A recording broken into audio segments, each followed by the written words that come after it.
I am thrilled to introduce you to an exciting new storybook journey that I believe will capture your imagination.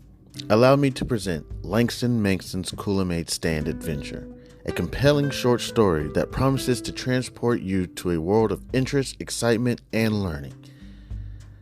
The title of the book is Langston Mankson's Coolamade Stand Adventure by Chandler Hayes. In a world of colorful imagination and captivating stories, a new children's book has emerged to empower our young minds with crucial life lessons, life skills, and financial literacy. Langston Mankson's Coolamade Stand Adventure is a cheering short story written by a talented Black author who understands the importance of equipping our youth in the early stages of life with the tools they need to navigate the realm of money, savings, and smart choices. Meet Langston Mankson and his imaginary best friend, Zonky, a pink elephant, two curious souls who embark on an adventure around the vibrant landscape of Wichita, Kansas, where Langston Mankson sets out to accomplish multiple goals and is met with obstacles that he must overcome. Langston Mankson and Zonky discover valuable lessons of talking about finances in the home in order to gain knowledge. Langston Mankson, with a little bit of confidence, the guidance of supportive parents, the help of community members like Mr. Tiller, and his imaginary best friend Zonky, Langston Mankson learns about the value of money and how to save, the importance of making thoughtful spending decisions, the significance of thinking outside the box when met with challenges with money, and the joys of sharing with others. Through relatable experiences and engaging storytelling, young readers are introduced to the fundamental concepts of money, such as earning, saving, and spending responsibly. Langston Mankson set savings goals, teaching children the importance of planning for future needs and dreams. The book celebrates diversity and the different perspectives on money, shedding light on its role in different people's lives. The characters' interactions emphasize the joys of serving others, the gift of sharing, and making a positive impact in their community. The pages of Langston Mankson's Coolamade Stand Adventure come to life with vibrant illustrations. The colorful and imaginative visuals not only captivate young readers, but also enhance their understanding of complex financial concepts. Langston Mankson's Coolamade Stand Adventure is coming soon to bookstores and online realtors. It is a must-have addition to any child's library, fostering essential life skills while sparking the joy of reading. Empower the young minds in your life with the gift of financial literacy and imagination.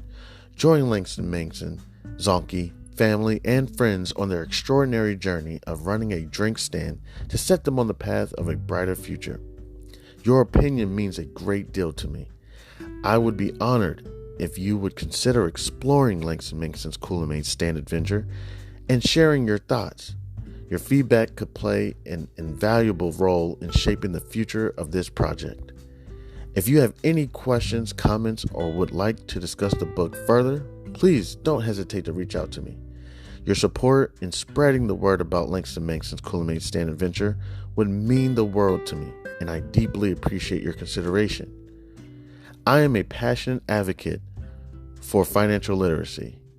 Me, Chandler Hayes, and am excited to join the community of storytellers. With a background in finances, I am driven to inspire children to embark on their own adventures of learning and discovery through the power of literature.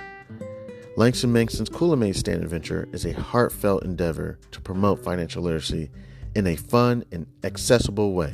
As a Black author, I'm committed to providing children of all backgrounds with the tools for success, and I am proud to contribute to a more financially informed generation. Thank you for taking the time to explore this advertisement, and I look forward to the possibility of sharing this extraordinary literature adventure with you. Please feel free to contact me. You can reach me at the email c287gph@gmail.com. All right, thank you. Warmest regards. Have a great day. God bless. Yo, what's good? It's Chairman House of Barf. Just sitting here Man, I really, again, slipped up today. I've been watching this stock. I'm not exactly what the name of the company is. It's PDD Holding Inc. But I'm not sure if the name of the company is it uh, Pin Duo? Um, I've been meaning to try to get in this position today. I was just reviewing it, and hours were slipping past. And before I knew it, it got up to approximately um, um, up approximately 5% today, and I was reviewing it around 94.90 or something today, and now it's at 98.02. And uh there was a whole lot just going on. And I was looking at some of the fundamentals. Let me see, what do we have? Over the last 5 days, it's been up approximately 25%. Over the last 30 days, up approximately 9%. Over the last 60 days, up approximately 37%. Revenues have risen over the last 5 years, approximately 137%. Cash and short-term investments have been on the rise. Total revenues have been on the rise over the last 5 years, starting in 2018 at approximately, I don't know, what is that, about 20. What's that? Let me see real quick. Let me do this math real quick.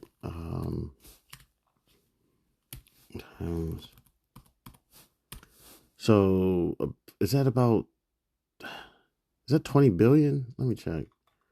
I gotta check. Let me go to the balance sheet. Well, is it?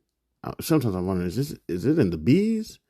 I think it brought in about 20 billion. Let me check. Let me go to this revenues. Where's the revenues? Let me go to income statement. Revenue. I think it's, if I'm correct, 31 billion.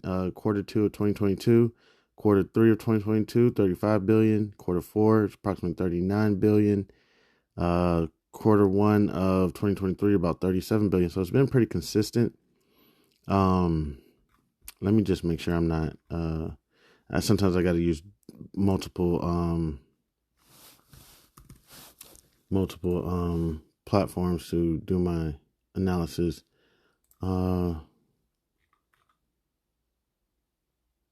Okay.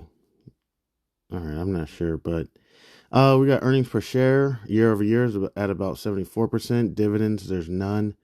I'm wondering, should I just get a trade in at 98? I don't even know if it's worth it. I may have to, because one thing I'm looking at the chart, in the last, let's go over 180 days, the high 106 and the low 59.60. So it means right at that point, and I really do think that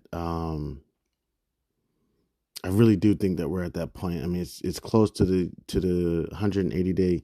Let me go the whole year. Let me do 1 year. The high is 106, the low is 38.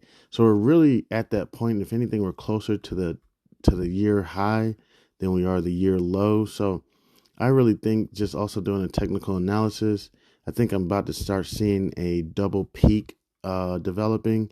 Also, I think I see a little resistance line around 97. So we may be breaking resistance right now. So I'm looking at a few things.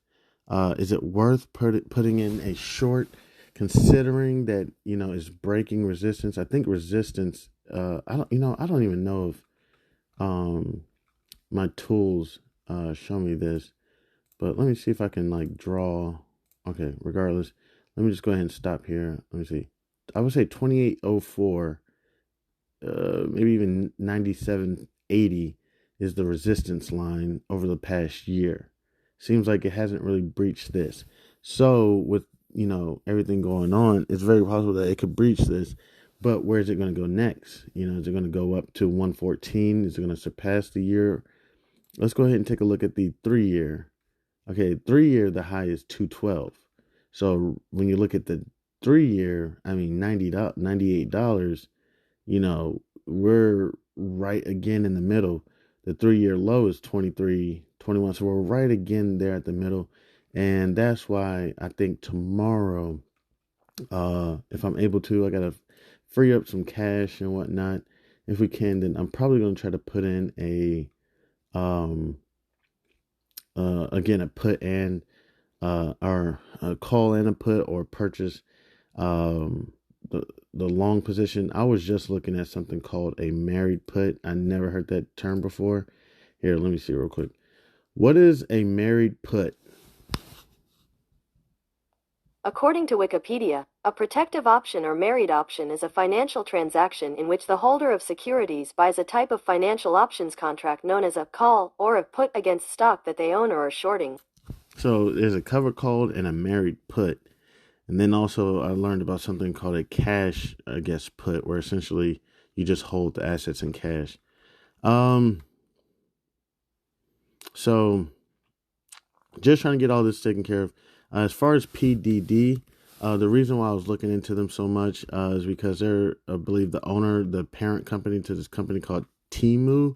Let me see, what is Temu? Um, Let me see. What is Temu? According to Wikipedia, Temu is an online marketplace operated in a number of countries by the Shanghai-based company PDD Holdings Inc. It offers heavily discounted goods which are mostly shipped to consumers directly from China. Temu, founded July 2022. Okay, Temu. Okay, so we could be at the very beginning, but also, I've been here before, and I've been here before with, was it JD.com, which has killed me over the years. It's the same kind of difference. Here we go. Another, no offense, Chinese-based company has great deals, can ship possibly, I'm not sure if JD.com shipped around the world, but what happened, let me go to the 5-year. The 5-year high, approximately 108, then it completely just falls off. But one good thing is, I do believe JD.com does offer a small dividend. So even on these losses, which, you still get that small dividend. Then another one was Tencent. And I did hear about China going through, what's Tencent's ticker? Man, I can't even remember the is it TCH TCEHY if I'm correct, and then it looks like they have another one, TCTZF. So ordinary shares and the ADR. So I'm familiar with the ADR, but I guess they sell ordinary shares over the OTC. That's odd. And then let me see the the ADR. Oh, they're both the same price. That's odd to me, but maybe that's normal or typical or something. Tencent did the same thing. It was doing really well. Got up to approximately about $95. Oh, got up to approximately about $99, and then as you see it now, it's at approximately $42. Just completely just fell off. Let's see what is going on with China right now. What is going on with China and bankruptcy? According to CNN, China's Evergrande Group, once the country's second-largest property developer, filed for bankruptcy in New York on Thursday. The beleaguered firm borrowed heavily and defaulted on its debt in 2021, sparking a massive property crisis in China's economy, which continues to feel the effects. Okay, so they're filing for bankruptcy. What's going on with China and dilution? Let me see. Are I was seeing if their dollar is like getting diluted or what's going on with them. I have to do some research on what's going on with China right now. What is going on with China's economy right now? According to NPR, after 3 years of COVID lockdowns, China's economic recovery is floundering. Some of its biggest property firms are courting bankruptcy. Youth unemployment is at a record high, and political controls are scaring off investors. Okay, so they're going through some type of struggle over there. So, let me see. Something on CNN. China's economy is in trouble, and this is why. Thank you, CNN. By Laura He. Sometimes I wonder, like, did Laura He want to write this story, or did she get a call from her boss and it's like, hey, we got an issue in China. Hey, you write up the story. And it's like, I don't even really give a shit.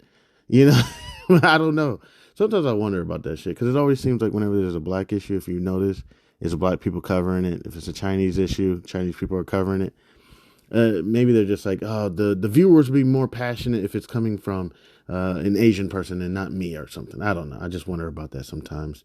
Because sometimes if there was an issue with black people and somebody was like, hey, Chan, you tell the story. And I'm like, what, dude? I don't even know what's going on. Just get on top of it, you know? So, all right, whatever. All right, Hong Kong. China has long been the engine of global growth, but in recent weeks, its economic slowdown has alarmed international leaders and investors who are no longer counting on it to be a bulwark against weakness elsewhere. In fact, for the first time in decades, the world's second economy is itself the problem.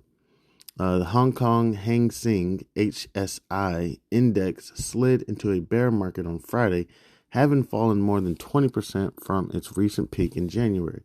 Last week, the Chinese yuan fell to its lowest level in 16 years, prompting the central bank to make the biggest defense of the currency on record by setting a much higher rate to the dollar than estimated. Okay. So the yen is falling. Okay, let's listen to what's this guy's name? They're just saying, listen to this expert on China's economy. Like, can I get a name? Local government debt. Another major concern is local government debt, which has soared largely due to a sharp drop in land sale revenues. Okay, so China's going through it. Now, see, the thing that hits me is, yeah, I get they're going through a lot of woes. Consumer prices are falling, real estate crisis, deepening exports and slump. Okay, so they're having export issues. I believe that's their GNP or GDP or something. Let's listen to them talk. The question we always need to understand with China is the situation worse than we are being led to believe? It could well be, because one of the things that we've seen in the post... That's kind of like, sometimes I can't stand the way people ask questions. Us dealing with China, you know, we kind of deal with this a lot with you. Is the problem worse than we're putting on? You know, it's like, come on, man. What do you mean by that? You know, but whatever. I mean, I have an idea what he means by that. Supposedly, I don't know this for a fact, but supposedly China's been known to manipulate their numbers, to either increase or decrease over the years. Now, I don't know how they do this stuff, but I have heard that China's been known to manipulate numbers. Xi Jinping election is that he's consolidated power, and information has become much more difficult to obtain. He has, for example, cut off any sort... So this is, William Lee, Chief Economist, Milken Institute. So let me go back just a few seconds, and here we go. Being led to believe. It could well be, because one of the things that we've seen in the post Xi Jinping election is that he's consolidated power, and information has become much more difficult to obtain. He has, for example, cut off any source of private information, so that the only sources of information we get about the Chinese economy and what's going on is from official sources. We've always had dubious doubts about the GDP number. Most economists, I know, will sort of take it with a pinch of salt and a look in the opposite direction. But the real core question is, do we in the West, or in the developed economies, do we need China to prosper ourselves? I'm sorry, what kind of question? Look, I'm no economist. I'm no genius. Do we need China? Are we talking about this what did they say earlier? The second largest economies in the world? That's like asking Michael Jordan, did you really need Scottie Pippen? Did you really need Dennis Rodman? Like, what the hell? The question that all of us at Milken have been asking, all of the sponsors that are asking, is China investable, and do we need to invest in China? After all, the globalization has shifted to the point where everyone wants to replicate supply chains and not depend on sole sources anymore. And China's been the sole source of a lot of electronics goods. And a lot of investors are thinking maybe we should be shifting resources along with the Chinese resources that are exiting China. Oh my gosh. Reading the news I did read, it sounds like it's pretty bad over there in China. It sounds like it's bad. You know how sometimes you read the news and it sounds bad, but then you like, so for example, over here in America, we're going to do inflation and things like that. And it sounds terrible. Oh my gosh, prices are going up. But I kind of understand that. Well, when the free COVID money was coming out, maybe then you should have said, hey, we should have collectively sent it back. It said, no, we don't want this money, but we accepted it. And therefore, what do you think is going to happen with these people? And when I mean these people, these world rulers, from the feds, the central banks, the cartels, like, come on, they're going to want their money back. They loan you money, they want it back. And that's essentially what it is. That's why on the dollar, it says this is a note. I don't have a dollar on me right now. I'm broke as a joke. I have no notes. So I'm not in debt, but I'm kidding. But yeah. So sometimes the news can sound a lot worse than it really is. But reading this news about China, I'm like, oh, this is bad. Employment is for younger people is bad. The yen has fell. Housing demands low. Home builders are having issues. Their second largest real estate company was filing for bankruptcy. Local government issues. He just stated that one of the main presidents or people are keeping everything to themselves. They don't want to, demographic decline. What's more, China faces some long-term challenges such as population crisis and strained relations with key trading partners such as the United States and Europe. The country's total fertility rate, the average number of babies a woman will have over her lifetime, dropped to a record low of 1.09 last year from 1.3. Just 2 years before, according to the recent report by state-owned Gemini.com, citing a study by a unit of National Health Commission. That means China's fertility rate is now even lower than Japan's, a country long known for its aging society. So we got a bunch of stuff going on over there in China, and honestly, I could be wrong, but it doesn't sound good. Let's listen to William Lee just a little bit more.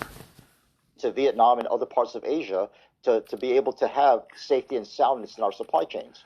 So a subpar growth China means what for the US, the EU, and above? Well, oh my gosh, a subpar growth China, what does that mean for the rest of the world? I can at least say I know our supply chain with China has been huge.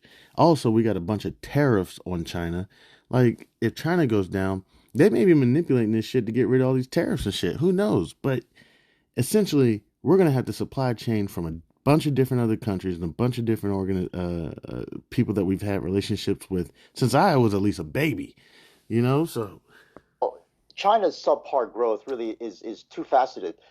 On the production side, China has been the producer of all these goods and services for the rest of the world. And when they slow down and not produce as much, it's because the Western economies have also slowed down and shifted their consumption. As the West, the U.S., and Europe are fighting inflation, we have slowed our economies down. And so we're importing less stuff from China. But at the same time, the shifts have gone on in terms of consumption. We no longer want as many goods. We want to have more services. So for the rest of the world, it really means very little because we are really very little dependent on China's imports. Okay. Wow. We're very little on China's. I don't know how much I can agree with that, man. I mean, seriously. I was just looking at Temu. I did not realize how much stuff me and my personal family have gotten off Temu. And we were looking at this water gun. Where was it from? China. I didn't even realize it. Someone said, oh yeah, I ordered it off Temu. I was like, oh, it's a pretty cool water gun. It broke in like 5 minutes. You know. So, but so, and think about this. What is the big issue with China right now? He's talking about goods. It's been a while since why do we not want to use TikTok? Because supposedly it's ran by China, and their privacy laws on TikTok supposedly say we can suck all the energy out of your phone if we want to. So there's so many things that China is not only about goods. Supposedly, I was listening to this guy named Robert Montgomery who had a vacuum that, I don't know, collected data, I don't know, on his dust or something. Well, one day he gets curious, and he was on some Sean podcast or something, gets curious and just figures out, where's this information going? He was a hacker, an ethical hacker as they called it. He finds out that the information from this vacuum is getting sent all the way back to China. So they're talking about goods. Yes, not only goods, our phones, our devices, our vacuums and everything, but China's working big on information as well. So, just to think, now, can we get along? I don't know if we'll ever get along. I don't know about that. You know what I'm saying? We have differences in philosophies, possibly. I don't know this for a fact. And then also, if you have two superpowers, seriously, one of the biggest mistakes I think I've made in my own personal relationships is telling people, I don't need you. You've been good in my life up until this point, but some people in our lives for reasons and some people in our lives for seasons. And I don't need you. Now, that could be true to an extent, but what is the mistake in that? You tell somebody you don't need them, you destroy that relationship. As people say, don't burn a bridge unless you know how to swim. Some of us don't know how to swim. Now, I know how to swim.